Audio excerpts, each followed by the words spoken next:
TNI Satu Komando copot Gibran dari jabatannya sebagai Wakil Presiden Republik Indonesia agar Negara Kesatuan Republik Indonesia segera terlepas dari kutukan jahat.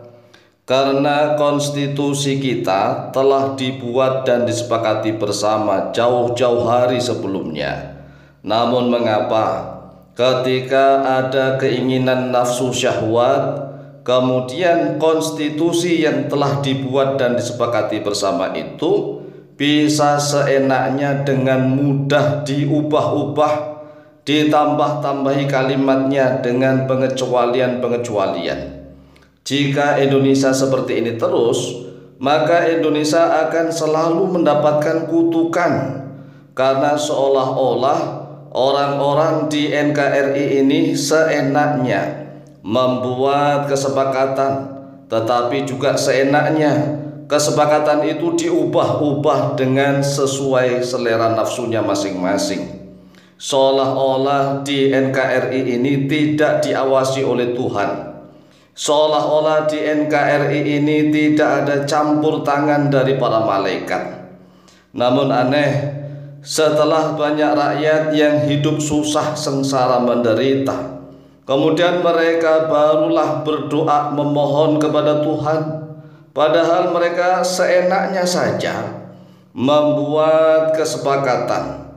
Tetapi kesepakatan itu ketika ada nafsu syahwat diubah-ubah seenaknya. Inilah kutukan yang akan selalu menimpa seluruh rakyat di NKRI. Yang mendapat kutukan bukan hanya 1-2 orang, tetapi seluruh rakyat. Seluruh rakyat Indonesia akan selalu menerima kutukan dari Tuhan. Mengapa? Karena manusia itu kan dibolehkan membuat peraturan undang-undang, asalkan yang baik. Nah, undang-undang di Indonesia, undang-undang pemilu sudah dibuat dan disepakati bersama. Boleh menurut Islam, boleh. Kemudian harusnya undang-undang yang sudah dibuat disepakati bersama itu dijalankan sesuai dengan amanat undang-undang yang telah dibuat disepakati. Jangan diubah-ubah di tengah jalan seenaknya. Tapi tidak, di NKRI seenaknya saja mengubah konstitusi, undang-undang yang sudah dibuat disepakati bersama, seenaknya diubah-ubah hanya demi ingin menuruti nafsu syahwat. Dan seluruh rakyat NKRI pasti akan mendapatkan kutukan dari Tuhan. Karena memang sudah banyak sekali ayat-ayat di dalam Al-Quranul Karim.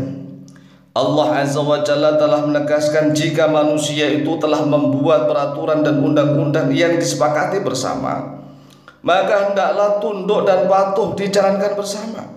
Jangan seenaknya di tengah jalan diubah hanya demi menuruti nafsu syahwat belaka. Undang-undang pemilu telah disepakati bersama bahwa capres dan cawapres, calon presiden dan calon wakil presiden Republik Indonesia berusia paling rendah 40 tahun. Ini konstitusi undang-undang pemilu yang telah dibuat, disepakati bersama. Karena undang-undang seperti ini terserah manusia, nggak ada aturan dari Al-Quran maupun dari hadis. Dan manusia boleh membuat dan menyepakati undang-undang itu, asalkan dipatuhi dan dijalankan bersama. Tapi mengapa ketika ada hawa nafsu ingin mengusung Gibran Raka Buming Raka sebagai putra raja, sang putra raja tatkala itu menjadi cawapres, calon wakil presiden Republik Indonesia, lalu undang-undang pemilu ditambahi kalimat pengecualian. Jadi kalimat pengecualiannya ditambahkan, yaitu atau pernah garis miring sedang, pernah atau sedang menduduki jabatan yang dipilih melalui pemilihan umum, termasuk pemilihan kepala daerah. Inilah kalimat yang dibubuhkan, ditambahkan di dalam syarat batas usia minimal capres cawapres. Jadi syarat usia minimal capres cawapres itu sudah dibuat disepakati bersama paling rendah usianya 40 tahun. Nah, ketika Gibran ingin diusung menjadi cawapres, maka undang-undang itu diajukan ke Mahkamah Konstitusi. Nah, pertanyaannya, apakah Mahkamah Konstitusi itu berhak mengubah undang-undang? Ayo dijawab coba. Nah, ini kalau seandainya para ulama, para kiai, para ustadz, para jengan yang tahu tentang hukum kemudian disuruh diam saja, Masya Allah, rakyat Indonesia akan selalu mendapatkan kutukan-kutukan, hidupnya susah, sengsara, menderita. Tanaman-tanaman apapun sulit panen, usaha apapun sulit maju. Karena apa? Kutukan Allah, kutukan dari Allah. Dan sedangkan para ulama, para kiainya disuruh diam saja melihat kedoliman-kedoliman seperti ini. Enggak bisa, kawan. Kalau kita ingin membangun bangsa dan negara kita, maka para ulama, para kiai, para ustadz, para ajingan bersatu padu dengan TNI, Tentara Nasional Indonesia. Ayo bersatu padu, satu komando, copot Gibran dari jabatannya sebagai Wakil Presiden Republik Indonesia. Jika tidak, maka ya selamanya rakyat Indonesia akan menerima kutukan-kutukan. Kutukannya itu apa? Ya banyak bencana, musibah, malapetaka, terutama bencana musibah orang yang mendapatkan utang-utang. Mendapatkan utang kan gak enak. Demi makan utang-utang, apa saja utang-utang, banyak rakyat yang terlilit utang. Ini bencana musibah malapetaka yang luar biasa.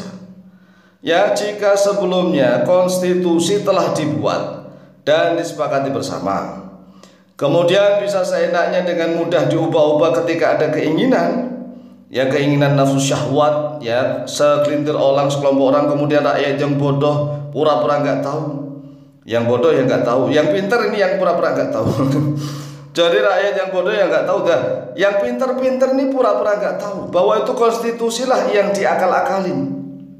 Konstitusi diakal-akalin dengan trik dan intrik penambahan kalimat, atau pernah sedang menduduki jabatan yang dipilih melalui pemilihan umum, termasuk pemilihan kepala daerah, ya termasuk anggota DPR MPR kan kalau begitu kan, yang kalimatnya kalau dimaknai seperti itu.